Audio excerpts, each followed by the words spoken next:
Welcome to Humane Voices. I am Kelly Pinkleton, your co-host today. However, I am flying solo because Carrie is enjoying some much needed time away with her mom. And speaking of moms, a shout out to Jill. That's my mom. She is our number one fan. I say that if she could sign on and know how to listen to a podcast, she would be the number one fan. However, she doesn't know how to do that. So, but to all of the moms out there and our listeners at Humane Voices podcast, I'm really excited about today's show because we are going to talk about an issue I think most people are familiar with, wildlife trafficking. But I think often there's a lot of myths around this issue, or we don't fully grasp, I think, the depths and the breadth of the issue. And so we're going to do a deep dive into this topic. And with us, we have some wildlife warriors that I'm really excited to have on Humane Voices. So it is wildlife trafficking. It's a huge topic, of course, encompasses a lot of animals across the globe. And unfortunately, where there are animals, there are people that are looking to make money off of these animals and use them as a commodity.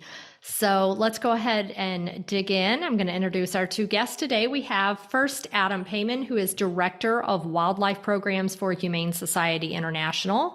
Also joining us, our featured guest, Catherine Kohlberg, who is Marine and Wildlife Director for the Protection Team with Humane Society of the United States.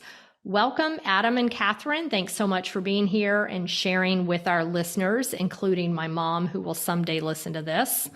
And let's get into the topic. So I know that you both have somewhat similar roles. Catherine, I know you focus more on the U.S. Adam, you focus kind of in other places outside of the U.S. There's probably some overlap in the areas you cover, but if each of you, and we'll start with you, Adam, want to tell us a little bit about what you do, kind of the areas that you focus on and some of the issues that you're currently working on. Adam. Yeah, thanks, Kelly. And happy to be with you guys on the podcast today. So my work, very generally speaking, focuses on protecting endangered species around the world. And there are different ways, of course, to do that. And some of my focuses include promoting human-wildlife coexistence, working on some policy work, that is to try to put in place international laws, for the most part, international laws to protect imperiled species, and also some work to convince people not to use wildlife products, demand reduction, as it's called. And so, yeah, there are different tactics in our toolbox, but generally we're aiming to protect imperiled species all over the world. That's great. Thanks, Adam. We're going to talk about some of those specific species here shortly. And Catherine, please introduce yourself. Thanks, Kelly. And I'm also equally excited to be here. So yeah, kind of Adam painted a good picture there. So I focus on the U.S., as you mentioned. I work to pass state and federal legislation to close commercial markets of parts and products that are sourced from imperiled species. So it's a massive global trade. And so Adam is my counterpart. We're really working to attack it at all angles, as it's just, the wildlife trafficking is pushing species to the brink of extinction. So, for example, banning the sale of elephant ivory, rhino horn, shark fins, tiger skins, etc. And by passing state laws in the U.S. to complement federal law that's already on the books, it disincentivizes poaching of these animals across the ocean to essentially make a buck, which is pretty ridiculous. And the way the animals are killed is absolutely horrific. We all know this. So I work on trying to remove the U.S. from this global epidemic. Great. Thanks, Catherine. And so you mentioned a couple of the animals, Catherine. Let's talk a little bit about when we say, wildlife that's trafficked. I mean, is there a list out there, or what type of animals are we talking about? Yeah, and that's a really great question, because so many different animals are trafficked. But we drill down and focus, I'd say, on really the biggies. So elephants, rhinos, pangolins, which are really cute critters. Hopefully Adam can talk more about them, but they kind of look like anteaters that are covered with scales. Hippos, giraffes, sharks, all 7 species of sea turtles are endangered. So our state legislation that we work to pass typically includes all of those species. So all of these animals are at risk. They all have different levels of protection or no protection at all. So that's kind of how we strategize in terms of the state work that we do. Great. And because you mentioned the pangolin, I had never heard of this animal until I was watching a special. NPR recently did something about the pangolin, and I want to say it was on Vice News. This was a year or two ago. I had never heard of this animal because living in Ohio, I don't have pangolins in my backyard. Although I liken them to another animal I do see often, the possum. On paper, the pangolin did not sound like necessarily a really cute animal, but Catherine, you are correct. They're incredibly cute and they are wildly trafficked. So Adam, just for listeners that probably like me had not heard of these animals, share a little bit about the pangolin and why is it so threatened? Yeah, not to be confused with penguins now, right? Often when I Correct. talk about pangolins, people say, "What? Endangered penguins?" So pangolins are a group of species. There are 8 species of pangolins, and they are all imperiled to some degree or another. There are pangolins in Asia and Africa, so you are correct, Kelly. There are no pangolins that are native to the U.S. And the Asian species of pangolins are basically on the brink of extinction. And the reason is that pangolin scales are thought to have medicinal properties, something that they share with some other highly imperiled species, such as rhinos. So because Asian pangolin species have been decimated by trade for their parts chiefly for medicinal purposes, now traffickers are focused on the African species, which are not quite as threatened, although it is difficult to quantify pangolin populations because they are an elusive species. But nevertheless, what we've seen from seizures of pangolin products and chiefly, again, scales, is that there are huge quantities of pangolin products being trafficked from Africa to Asia at this time. And Adam, if you can talk about that a little bit, you mentioned medicine. I mean, we sometimes hear about some of these animals are trafficked because they have medicinal purposes, some healing properties to them. If you can talk about some animals that are sometimes mistakenly said to have some medicinal properties, but are wildly trafficked because of that. Yeah, so pangolins are pretty much at the top of that list. The pangolin is the most trafficked mammal on the planet. There's tens of tons being trafficked. I think it was something like 24 tons trafficked in last year alone in pangolin scales. And so they top the list. But in addition to that, I'd mentioned rhino horn. Folks think that rhino horn has some medicinal properties. They also think there are some tiger products have similar medicinal properties. Seahorses, it goes on and on. But the bottom line is that there's no scientific evidence to support that there are any actual medicinal benefits from these animals, and wherever these products are being sold, it poses a threat to the species. And so so Catherine, you talked about elephants with like the elephant ivory. I mean, what is that used for? What would people be trafficking that for? Yeah, and that's a good question. Elephant ivory can be used to carve into little trinkets, jewelry, boxes. Our undercover investigation that we did in Maryland uncovered all of these figurines.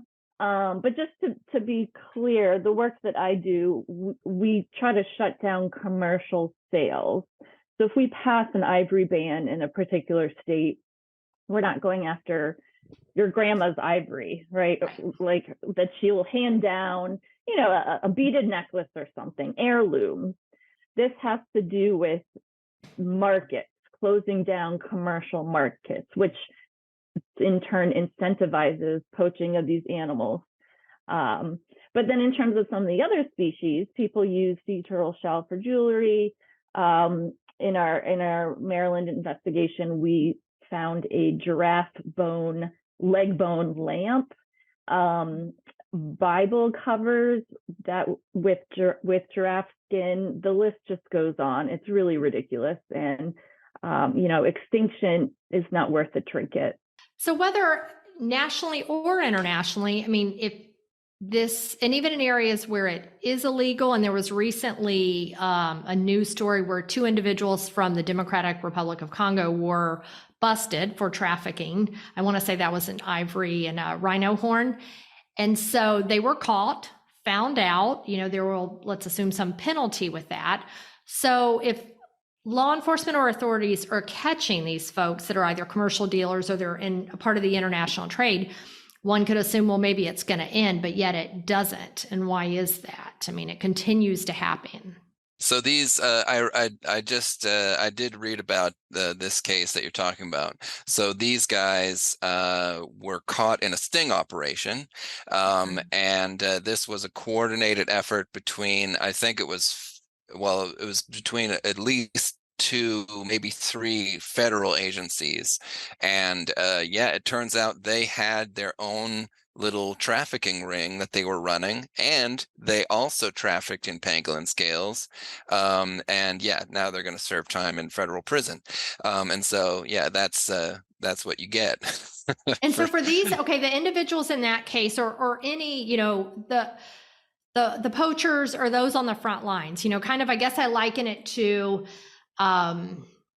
drug dealing. You have a kingpin, and then you have, you know, it goes down the line. Ultimately, then you have your street dealer. I mean, I assume there's the same type of framework or infrastructure with wildlife trafficking.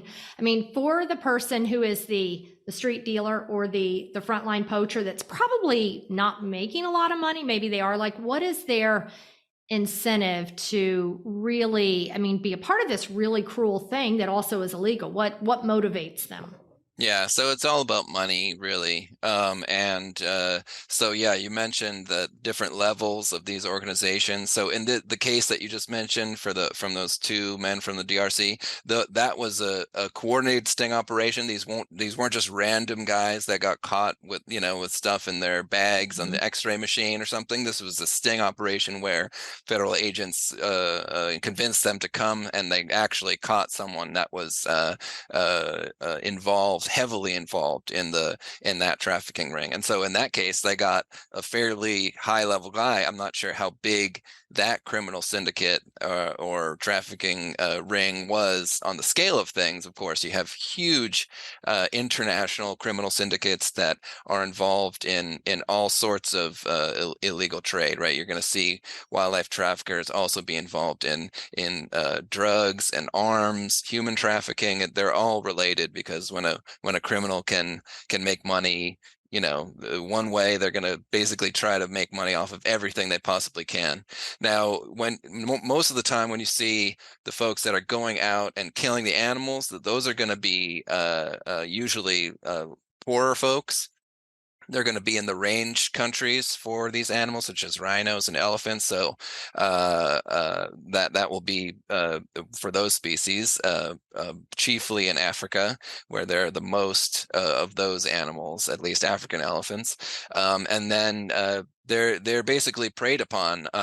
It often comes down to the poverty level and desperation from some of these folks, and they're preyed upon by these criminal syndicates that can offer them what is usually a meager amount of money, but it's attractive to them to take that risk. And of course, to the higher level members in the syndicate, they don't really care, right?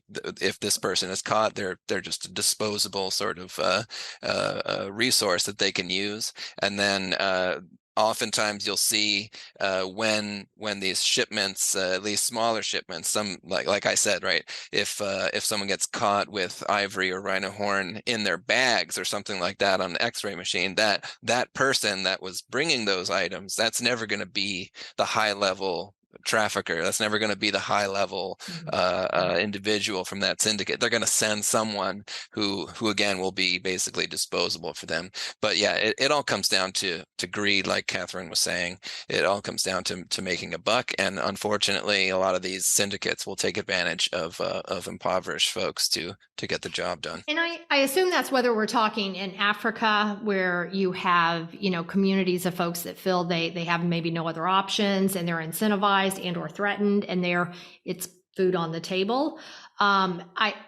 Is that so? In looking at the states, in the United States, I mean, what type of syndicate, to use your word, Adam, or what type of infrastructure? Is it similar to that, Catherine, for the wildlife trade here? What does it look like here that maybe differs from kind of the global perspective? Yeah, well, once the products come into the States, then again, there's this patchwork of laws, which really demonstrates the problem, because there isn't enough oversight. There aren't enough, agencies kind of focused on this issue, because it's such a massive global epidemic.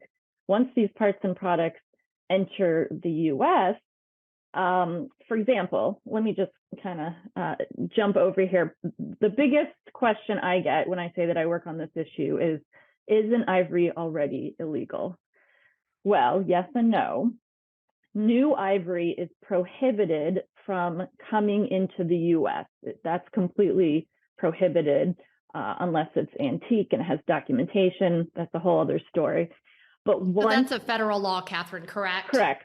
Mm-hmm. But federal law only focuses on import and intrastate sale. So that's across state lines, interstate. So then intrastate within the state is not addressed by federal law. So that's why we need these state laws to complement federal law.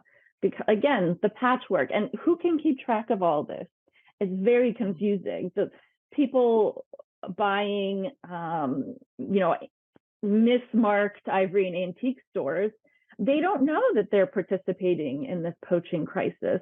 And sometimes the sellers don't know either, because it's so complicated in terms of how it gets smuggled in and then being sold within a state. So that's why we need these blanket, comprehensive, strong laws to reduce demand, and we no longer want to be a participant in this trade. All right, I'm going to back up here a minute, because something I am curious about, and I think you all have touched on it some. So this is it's a multi-billion-dollar industry globally in the States. There's a patchwork of laws. There's some protections internationally, some also in the U.S. So, we're kind of talking about how do we chip away at what really is, a large scale problem, but there's probably a lot of different approaches: passing good laws, educating people. What are some of the things that can be done to impact this? Yeah, so on the international scale, some of the work that we've done, and I mentioned at the top of the program, the policy work is key, of course, and that will put in place some of the protections that are sorely needed for a lot of these species. So the species that I mentioned, that are that Catherine mentioned too, that are the most trafficked, are the priority species for all this work, including elephants, although that's a complicated one, rhinos, pangolins, tigers. So all of those species, and again with the asterisk on elephants, are listed on what's called Appendix 1 of the Convention on International Trade for Endangered Species. And so what that does is it prohibits international commercial trade. And basically that in order to be listed like that, the species, it has to be proven that the species is threatened by commercial trade, and their populations have declined, and so on and so forth. And so making sure that species that meet those criteria are listed under that convention is incredibly important work. And what that does is it shuts down part of the legal trade, and that's incredibly important. So that's why the U.S. will have some complementary enforcement action when species are listed in that way, and so that's one of the things that we focus on at Humane Society International. The completely other end of it is something you also mentioned, Kelly, which is reducing demand, and so this and education, and so something that we've done in Vietnam, which is kind of the trifecta. So this is a country that has very high biodiversity.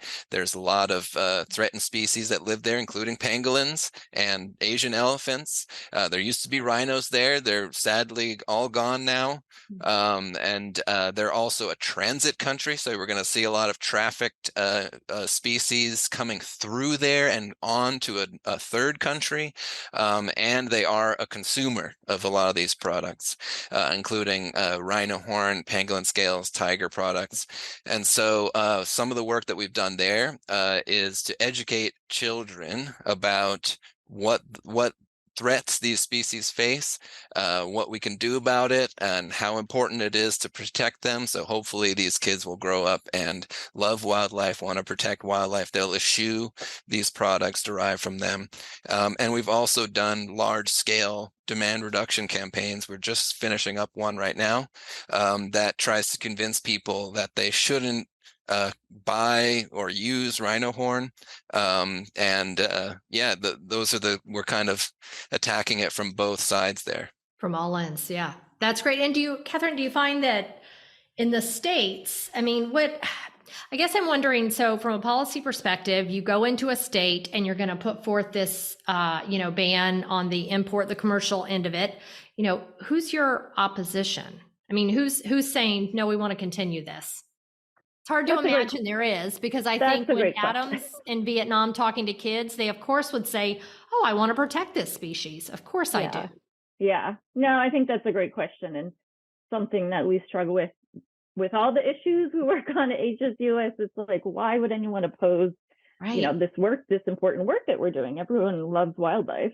So as like Adam mentioned, it does come down to dollars. It comes down to money. So sometimes in some states we'll have antique dealers oppose this legislation. We may have fishing industry groups oppose shark fin sales bans because they want to be able to sell every part of a shark, which is problematic because a third of all shark species are now threatened with extinction, mostly because of finning. Right, for shark fin soup. So yeah, we kind of have to attack it at all angles there. The NRA will sometimes oppose because they care about antique guns that have ivory handles and knife handles that are carved with ivory. So sometimes we will exempt a very small amount of ivory from this legislation, and then NRA will complain that this is a slippery slope argument. So every kind of wildlife protection policy, one step forward, they're just concerned about the other work that we could possibly do, because we are very successful in protecting wildlife. So yeah, that's kind of our main opposition. But usually we have a lot of support. In Maryland, we passed a bill last year that was a comprehensive law to ban the sale of parts and products from 15 different imperiled species. And we had elementary school kids draw pictures of elephants and rhinos and their favorite kind of imperiled species. And we sent those to lawmakers. And let me tell you, like, the lawmakers cared more about those drawings than anything I had to say.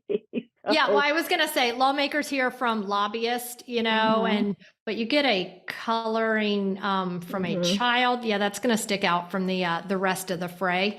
So there are victories. I mean, this can seem like one of those things where it could be depressing. How will we ever make a difference internationally or here in the United States? But for our listeners and I'm going to guess we have, more than a few that have learned a lot about this issue today, that want to get involved or want even some concrete takeaways from this. What are some things that you all can suggest that this is something just, average Joe or Jane citizen can do to really make a difference in a small personal way, to get involved or some decision they can make to help out? Yeah, I mean, I can start in terms of folks in the U.S. Since this is a global issue, a lot of people think, oh my gosh, I see these horrific photos of elephants and rhinos' faces getting hacked off for their ivory and rhino horn. There's nothing I can do because those animals are across the ocean. They're so far away. Well, that couldn't be further from the truth. Laws here help to reduce the end market. They help to reduce the demand for parts and products of these species. Speak to your lawmakers. See if there's an ivory ban in your state. Let lawmakers care about getting reelected. So they want to hear from their constituents and what's important to them. So educate yourself. Don't buy anything that might resemble a wildlife product in the U.S.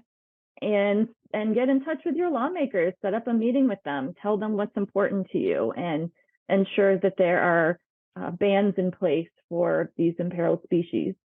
That's great. So get involved, find out the laws in your state, speak to your state representative or your state senator or your federal congressional members.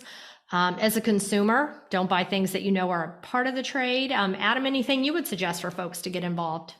Yeah, I'd say when you're traveling overseas, especially, I think something similar to what Catherine said.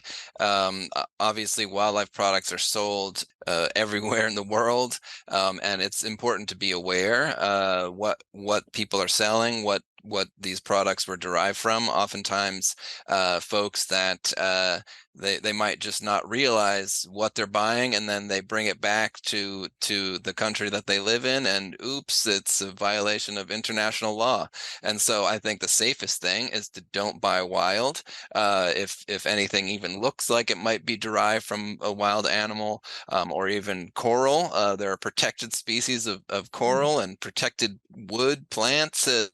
I think the general rule is don't buy wild, and I think that the awareness, you can ask, of course. Oftentimes products in certain souvenir shops, they might not be adequately labeled. They might not say what species or animal they're derived from. But if you're not sure, or if it looks like something that might be derived from a species of wildlife, you can ask. But I'd say just avoid it altogether is the safest way. And in that way, you can actually avoid being involved personally in wildlife trafficking.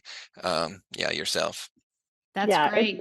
It's really impossible just to know where these products are sourced from. So as Adam says, the best bet is to do not buy wild. I love it. Don't buy wild. Know your reps. Talk to them about this issue. I'm going to add also, after this podcast, Google pangolin, Pangolin. I'm telling you, folks, you're going to be wowed by this creature. It's really quite amazing. And thank you. Its babies ride on its back. It's I know, so and cute. they kind of curl. I mean, they're just, they are something. So don't buy wild. I appreciate that. And Catherine and Adam, thank you all so much for joining me. I learned a lot today, so I know our podcast listeners will as well.